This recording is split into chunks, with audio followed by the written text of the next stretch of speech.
회개하라 돌아오라 여호와께 돌아가자 시리즈의 말씀을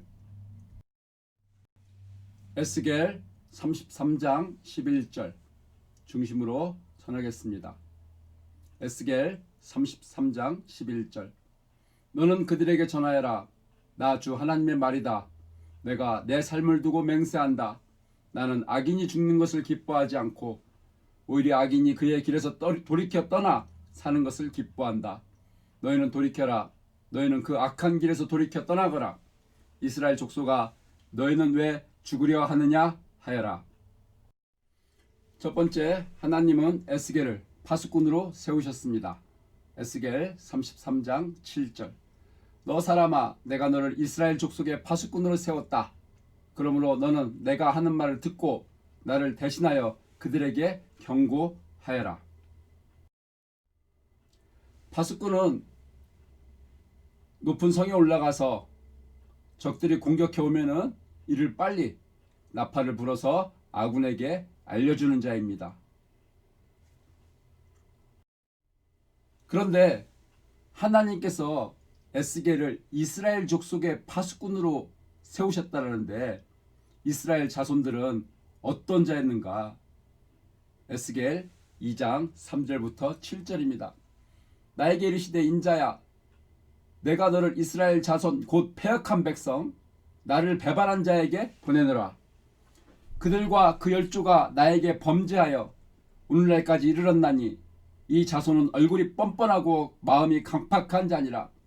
내가 너를 그들에게 보내노니 너는 그들에게 이르기를 주 여호와의 말씀이 이러하시다 하라.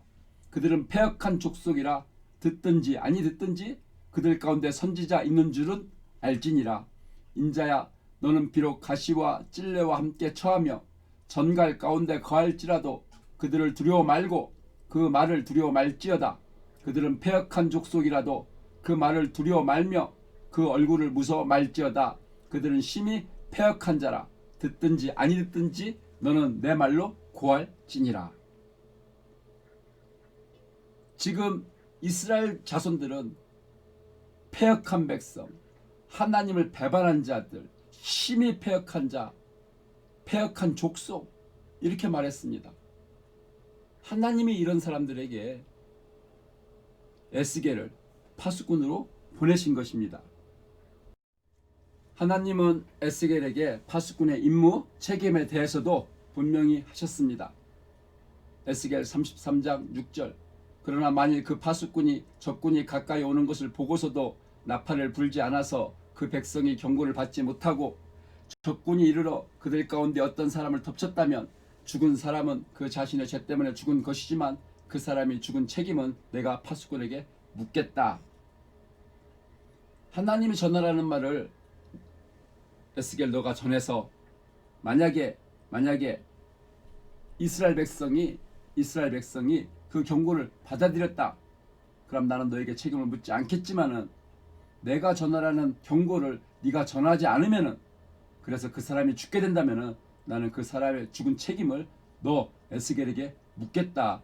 하나님은 이렇게 말씀하셨습니다.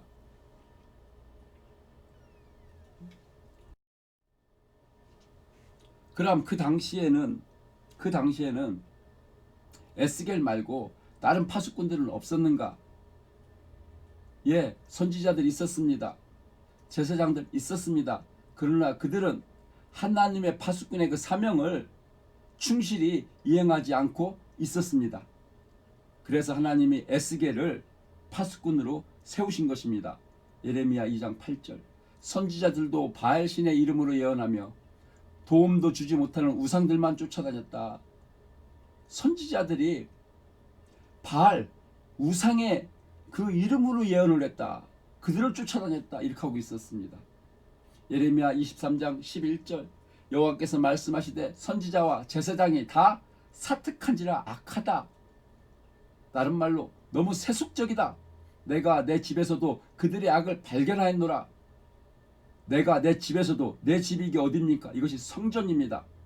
제사장들은 성전을 지키는 자임에도 불구하고 성전 안에서까지 우상에게 제사 지내는 것들이 이것이 허용되고 있었습니다. 예레미야 5장 31절 선지자들은 거짓으로 예언을 하며 제사장들은 거짓 선지자들이 시키는 대로 다스리며 나의 백성은 이것을 좋게 하니 마지막 때 너희가 어떻게 하려느냐. 그런데 백성들은 이것을 좋아하고 있었다고 그랬습니다. 거짓 선지자들은 거짓으로 예언을 했다. 하나님은 내가 너희를 심판하리라 심판하리라 이 말씀을 전하고 있는데 거짓 선지자들은 백성들이 듣기 좋은 괜찮아 우리는 이스라엘 백성이야 우리는 아브라함 자손이야 우리에게는 성전이 있어 우리가 제사를 드리잖아 우리가 율법이 있어 우리 다윗의 왕조가 있어 하나님 평강 주셔 평강이야 평강이야 이 메시지를 전하고 있었고 제사장들은 자기들의 권한을 가지고 선지자들이 시키는 대로 성전조차 지키지 않고 있었습니다. 그래서 이들은 이제 나라가 망하고 바벨론의 포로까지 됐는데 바벨론의 포로로 잡혀온 자들을 위해서 하나님이 에스겔을 파수꾼으로 세워주셨던 것입니다. 그렇다면 에스겔을 파수꾼으로 보내시는 하나님의 심정 또는 그 목적은 무엇이었습니까? 에스겔 33장 11절 너는 그들에게 전하여라 나 주 하나님의 말이다 내가 내 삶을 두고 맹세한다 나는 악인이 죽는 것을 기뻐하지 않고 오히려 악인이 그의 길에서 떠나 돌이켜 사는 것을 기뻐한다 너희는 돌이켜라 너희는 그 악한 길에서 돌이켜 떠나가라 이스라엘 족속아 너희는 왜 죽으려고 하느냐 하여라.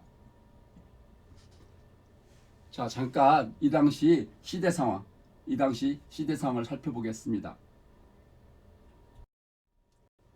이때가 지금 유다가 망하기 전인가 망하기 후인가 그거는 잘 모르겠습니다. 왜냐하면 에스겔 18장 23절 나 주 하나님의 말이다 악인이 죽는 것을 내가 조금이라도 기뻐하겠느냐 오히려 악인이 자신의 모든 길에 돌이켜 사는 것을 내가 참으로 기뻐하지 않겠느냐. 이 말씀은 18장에 나오기 때문에 그렇습니다. 아무튼 에스겔은 BC 597년에 1만 명의 포로와 함께 바벨론으로 포로로 잡혀왔습니다. 하나님의 말씀대로 살지 않음으로 인해서 하나님이 그 언약대로 이제 이스라엘 백성들이 포로가 되게 했습니다. 이제 바벨론 포로로 잡혀온 지 5년이 지나서 하나님이 에스겔을 선지자로 세우셨습니다. 하나님의 말씀을 전하라고. 그리고 BC 586년에 나라가 망했습니다. 예루살렘 성이 부서지고 성전은 파괴되고 이제 그때 사는 사람 중에 일부가 다시 바벨론으로 포로로 잡혀왔습니다. 앞서 보았듯이 이 이스라엘 자손은 이 이스라엘 족속은 패역한 자다 악한 자다 하나님 말씀하셨습니다. 그런데도 불구하고 하나님이 에스겔을 파수꾼으로 보내시는 것입니다. 바벨론 땅에서. 왜요? 하나님은 악인이 죽는 것을 조금이라도 기뻐하지 않는다라는 것입니다. 이 악인들이 모든 길에서 돌이켜 사는 것을 원하신다라는 것입니다. 즉 이 말씀을 듣고 이 메시지를 듣고 모든 길에서 돌이켜 살으라. 저들을 구원하실 목적으로 하나님께서 에스겔을 파수꾼으로 세우셨던 것입니다. 이제 에스겔서 33장 8절부터 19절에 보면은 이 구원에 대해서 연이어서 말씀해 주십니다. 첫 번째, 의인이라고 하는 사람들. 에스겔 33장 13절 내가 의인에게 말하기를 그는 반드시 살 것이다 하였어도 그가 자신의 의를 믿고 악한 일을 하면 그가 행한 모든 의로운 행위를 내가 전혀 기억하지 않을 것이다. 그는 그가 범한 바로 그 죄 때문에 죽을 것이다. 하나님 말씀하십니다. 구원은 개인적인 것이야. 즉 이스라엘의 죄를 짓고 하나님의 심판으로 바벨론 땅에 포로로 왔다고 해서 지금 심판이 다 끝난 것이 아니야. 개인적인 심판이 남아있어.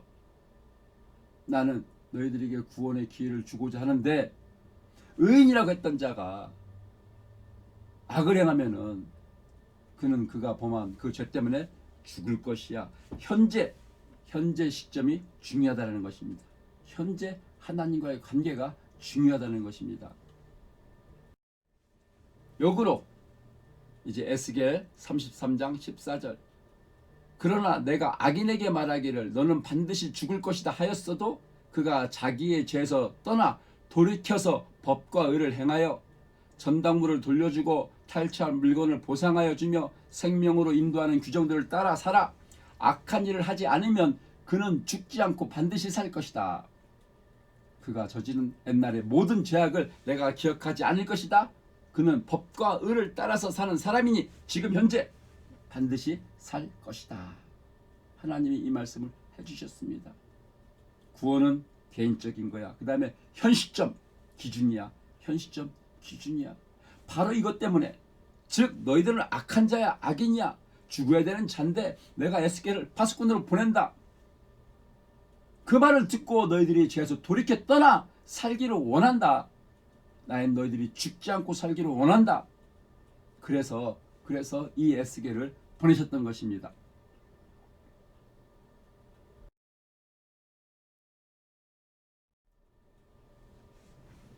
그럼 세 번째로 하나님께서 이스라엘 백성들에게 돌아와라 이 말을 하셨는데 과연 돌아오라 이 말은 무슨 말인가? 신약 성경으로는 회개해라 라는 말이 됩니다. 회개해라. 이것은 무슨 말인가? 먼저 우리 찬송가 중에 이런 찬양이 있습니다. 나 주를 멀리 떠났다 이제 옵니다. 나의 죄 왔으니. 예, 무슨 말씀인가 하면은 나 주를 멀리 떠났기 때문에 다시 돌아오라는 것이 이것이 돌아오라 하나님의 메시지라는 것입니다. 떠났기 때문에. 안 떠났으면은 다시 돌아와라 그 말 안 하실 텐데 하나님을 떠났기 때문에 이제 하나님께로 다시 돌아와라. 이것이 바로 회개입니다. 예레미야 11장 10절 그들도 자기들의 옛 조상이 저지른 죄악으로 되돌아가고 말았다. 돌아갔다라는 얘기예요. 그 조상이 나의 말을 들으려 하지 않고 다른 신들을 쫓아다니면서 섬기더니 이제는 이스라엘 백성과 유다 백성도 내가 그들의 조상과 맺은 언약을 파괴하였다. 그러므로 나 주가 말한다. 보아라. 그들이 벗어날 수 없는 재앙을 내가 그들에게 내리겠다. 이스라엘 백성들이 우상을 쫓아갔어요. 우상을 따라갔어요. 하나님을 쫓지 아니하고 돌아서 우상에게로 갔어요. 그래서 하나님께서 돌아와라. 회개해라. 왜 죽으려 하느냐. 돌이키면 내가 너희를 살려주겠다. 말씀하시는 것입니다. 이스라엘 백성들은 왜 돌아갔습니까? 왜 우상을 쫓았습니까? 예, 그들은 풍요롭게 살고 싶어서 우상을 섬겼습니다. 가나안 땅은 절기에 맞게 비가 내려야지만이 농사를 지을 수 있는 곳입니다. 그런데 가나안 우상들은 바알과 아세라는 이 비를 풍요를 주는 신이다 라고 섬김을 받고 있었습니다. 이스라엘 백성들이 그것을 따라간 거예요. 우리가 풍요롭게 살기를 원하니 바알이여 아세라여 우리에게 비를 주소서 우리에게 풍요를 주소서. 만약에 비가 내리지 않으면은 바알과 아세라 그 상 앞에서 성관계를 맺음으로 바알과 아세라도 성관계를 맺고 기분이 좋으니까 이제 기분을 좋게 해서 우리에게 비를 주세요. 이런 우상을 섬겼던 것입니다. 하나님을 떠났던 거예요. 그래서 하나님께서 다시 돌아와라. 왜 죽으려 하느냐. 다시 돌아와라. 이렇게 돌아서 살으라 말씀을 해 주셨던 것입니다. 우리 예수님도 이런 말씀하신 적이 있습니다. 누가복음 16장 13절 너희는 하나님과 재물을 함께 섬길 수가 없다. 무슨 말이냐면은 이스라엘 백성들은 이렇게 얘기를 했어요. 예루살렘의 성전이 있고 우리가 제사를 지냅니다. 우리가 하나님께 예배를 하고 있지 않습니까? 그러나 하나님은 너희들이 우상까지 섬기고 있잖아. 나만 섬기는 것이 아니라 그래서 하나님은 저들을 심판하셨던 것입니다. 우리 예수님 말씀하신 것, 하나님과 재물을 함께 섬길 수가 없다. 돈을 좋아하는 바리새파 사람들이 이 모든 말씀을 듣고 나서 예수를 비웃었다. 바리새파 사람들은 나는 돈을 안 좋아하는데 나는 하나님만 섬기고 있어. 이렇게 스스로 얘기를 하고 스스로 자부하고 있었던 것입니다. 그러나 하나님은 너희는 하나님과 재물을 함께 섬기고 있어. 재물을 섬기고 있어. 이렇게 질책하신 것입니다. 그렇기 때문에 돌아와라. 돌아갔기 때문에 다시 돌아와라. 에스겔 33장 14절. 그러나 내가 악인에게 말하기를 너는 반드시 죽을 것이다 하였어도 그가 자기의 죄에서 떠나 돌이켜서 다시 돌아오면은 법과 의를 행하여 다시 돌아오면은 반드시 살 것이다. 이렇게 말씀을 하셨던 것입니다. 첫 번째 이유는 돌아갔기 때문에 다시 돌아오는 것이고, 두 번째 이유는 돌아오지 않으면 죽을 것이기 때문에 다시, 또는 돌아오면 살 것이기 때문에 돌아오라, 회개해라, 이렇게 말씀을 하셨던 것입니다.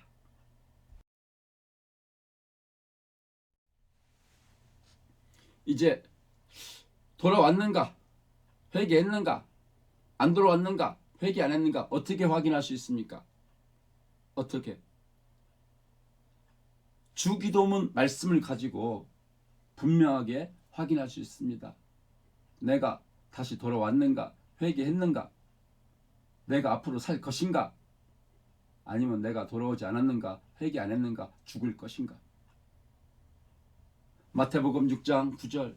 하늘에 계신 우리 아버지여, 이름이 거룩히 여김을 받으시오며, 하나님 아버지의 이름을 거룩히 여기는 것을 목적으로 살고 있으면 돌아온 사람입니다. 살 사람입니다. 나라가 임합시며 뜻이 하늘에서 이루어진 것 같이 땅에서도 이루어지이다. 하나님의 뜻이 이 땅에서도 이루어져야지, 하나님의 나라가 이 땅에서도 이루어져야지, 내가 이루려 순종해야지. 이 사람이 돌아온 사람입니다. 회개한 사람입니다. 나라와 권세 영광이 아버지께 영원히 있사옵니다. 나에게 있는 게 아니야.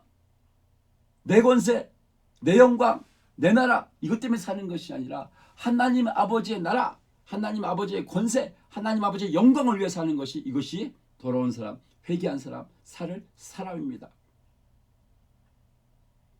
그러나 자기 이름을 위해서, 자기 나라를 위해서, 자기 뜻을 위해서, 자기의 권세를 위해서, 자기 영광을 위해 사는 사람은 아직 안 돌아온 사람, 회개를 해야 되는 사람입니다.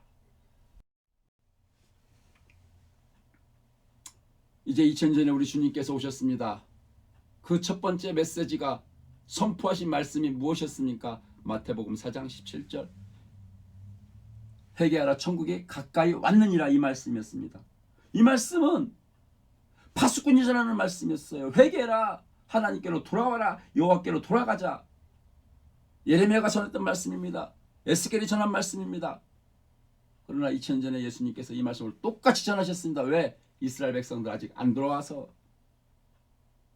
그래서 예수님이 첫 번째 메시지가 회개해라, 돌아와라, 천국이 가까이 왔느니라, 이 말씀을 전하셨던 것입니다. 그리고 예수님은 삭개오에게 이런 말씀하셨습니다. 누가복음 19장 8절부터 10절. 삭개오가 서서 주께 여짜오되 주여 보시옵소서, 내 소유의 절반을 가난한 자들에게 주겠사오며 만일 네 것을 토색한 일이 있으면 4배나 갚겠나이다. 예수님께서 이르시되 오늘 구원이 이 집에 이르렀으니 이 사람도 아브라함의 자손이미로다. 인자에 온 것은 잃어버린 자를 찾아 구원하려 함이니라. 예수님이 오신 목적 똑같습니다. 하나님의 에스겔을 파수꾼으로 보내신 목적과 똑같습니다. 돌아오라고, 회개하라고, 구원받으라고. 예수님 똑같습니다. 회개하라, 천국이 가까웠느니라. 인자에 온 것은 잃어버린 자를 찾아 구원하려 함이라. 구원 때문에 온 거야. 구원 때문에. 에스겔을 그렇게 해서 보낸 것처럼 나 예수 그리스도가 너희를 구원해 주려고 온 것이야. 회개해. 회개하면 구원받아. 예수님 이 때문에 오셨습니다. 누가복음 19장 본문에서는 삭개오가 회개를 했습니다. 내 소유의 절반을 가난한 자들에게 주겠사오며 만일 네 것을 토색한 일이 있으면 4배나 갚겠나이다. 오늘 인자의 온 것은 잃어버린 자를 찾아 구원하려 함이라. 그래서 예수님께서 그렇게 말씀해 주셨던 것입니다. 그런데 예수님은 에스겔의 사역과 틀렸던 부분이 있습니다. 에스겔은 메시지만 선포했습니다.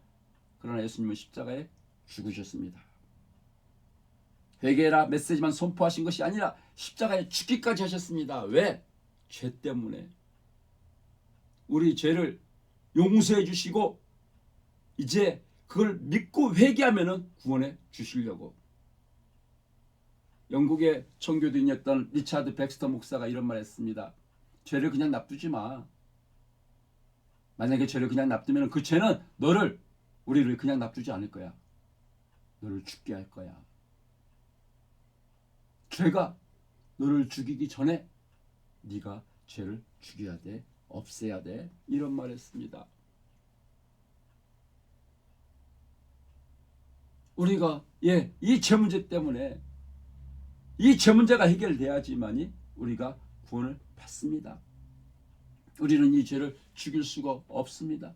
해결할 수가 없습니다. 예수님께서 오셔서 파수꾼의 메시지만 전하신 것이 아니라 친히 십자가에 죽어 주심으로 우리의 죄 문제까지 해결해 주시고 이제 믿고 회개하면 구원받는다 말씀을 하신 것입니다. 이사야서 53장 4절로 6절입니다. 주는 실로 우리가 받아야 할 고통을 대신 받고 우리가 겪어야 할 슬픔을 대신 겪었다. 그러나 우리는 주가 징벌을 받아서 하나님에게 맞으며 고난을 받는다고 생각하였다. 그러나 주가 찔린 것은 우리의 허물 때문이요 그가 상처를 받은 것은 우리의 악함 때문이다. 주가 징계를 받음으로써 우리가 평안을 누리고 주가 매를 맞음으로써 우리의 병이 나았다. 우리는 모두 양처럼 길을 잃고 각기 제 길로 흩어졌으나 하나님께서는 우리 모두의 죄악을 우리 주님에게 지우셨다. 우리는 하나님을 떠나 각기 제 길로 갔다고요. 돌아갔다고요. 그 죄를 지고 우리 주님이 대신 죽으셨다고요. 이제 이것을 믿고 회개하면 살려주시려고.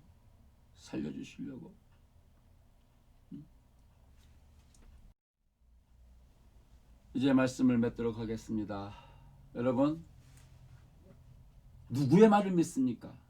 하나님은 반드시 죽으리라. 죄 쌌은 사망이라 말씀하십니다. 그러나 마귀는 절대로 죽지 않아. 죄져도 절대로 죽지 않아. 하나님 안 죽여. 이렇게 말하고 있습니다. 예수님 분명히 말씀하셨습니다. 회개해라. 천국이 가까이 왔다. 만약에 회개하지 않으면 망한다. 예수님은 누가복음 13장에서 그렇게 두 번이나 말씀하셨습니다. 3절과 5절에서 회개하지 않으면 망한다. 회개하면 산다. 그리고 마태복음 7장 13절 14절 좁은 문으로 들어가라. 멸망으로 인도하는 문은 크고 그 길이 넓어 그리로 들어가는 자가 많고 생명으로 인도하는 문은 좁고 길이 협착하여 찾는 자가 적다라고까지 말씀하셨습니다. 우리가 죄인 되었을 때 주님께서 우리를 위하여 죽어주셨는데 하나님께서 그거를 가지고 우리를 사랑한다는 걸 우리에게 구원의 기회를 주신다는 걸 보여주셨는데 그럼에도 불구하고 이 좁은 문 생명을 인도하는 문으로 들어오는 자는 적다고 말씀하셨습니다. 주님께서 말씀하셨기 때문에 그 길은 그 사람은 분명히 많지 않을 것입니다. 그렇지 얼마나 많지 않길래 우리 주님이 이런 말씀을 하셨을까? 생명으로 인도하는 문은 좁고 길이 협착하여 찾는 자가 적다. 얼마나 적길래 이 말씀하셨을까? 저는 잘 모르겠습니다. 그런데 예레미야와 에스겔의 시대를 보면은 정말 적구나. 충분히 납득이 됩니다. 예레미야 5장 1절 너희는 예루살렘 거리로 빨리 왕래하며 그 넓은 거리에서 찾아보고 알라. 너희가 만일 공의를 행하며 진리를 구하는 자를 한 사람이라도 찾으면 내가 이 성 예루살렘 성을 용서하리라. 하나님 말씀하신 적이 있습니다. 앞서서 봤습니다. 선지자들은 뭘 하고 있는지 파수꾼의 사명을 감당하지 하고 있지 않아요. 제사장 성전주차 지키고 있지 않아요. 백성들은 폐역했어요. 악해요. 이들은 예레미야를 죽이려고 했습니다. 예레미야를 죽이려고 했습니다. 왜 내가 원하는 메시지는 전하지 않냐고 멸망의 메시지를 전하느냐, 회개의 메시지를 전하느냐, 죽이려고 했습니다. 그래서 이들은 바벨론 포로까지 갔습니다. 하나님은 그래도 구원해 주시고 싶으셔서 에스겔을 선지자로 세웠습니다. 그러나 에스겔의 말을 듣고, 아니 하나님의 메시지를 듣고 회개하고 돌아왔다라는 분명한 기사는 에스겔서에 없습니다. 예레미야 5장 1절의 말씀이 맞습니다. 한 사람에도 찾으면 내가 이 성을 사리라, 용서하리라. 이제 제가 기도하기는 찾는 자가 적다라고 하셨습니다. 그럼에도 불구하고 예수를 믿고 회개하고 죄사함을 받음으로 말미암아 여러분과 저는 찾는 자가 적다라는 그 물속에 꼭 들어가기를 주님의 이름으로 축원합니다. 두 번째, 이제 여러분과 제가 에스겔과 같이 예레미야와 같이 이 파수꾼의 사명, 하나님은 여러분이 죽지 않고 사는 것을 원하신다. 하나님께로 여호와께로 돌아오라, 여호와께로 돌아오라. 주 예수 그리스도 이름으로 이 파수꾼의 사명을 감당하는 자가 되기를 우리 주님의 이름으로 축원합니다.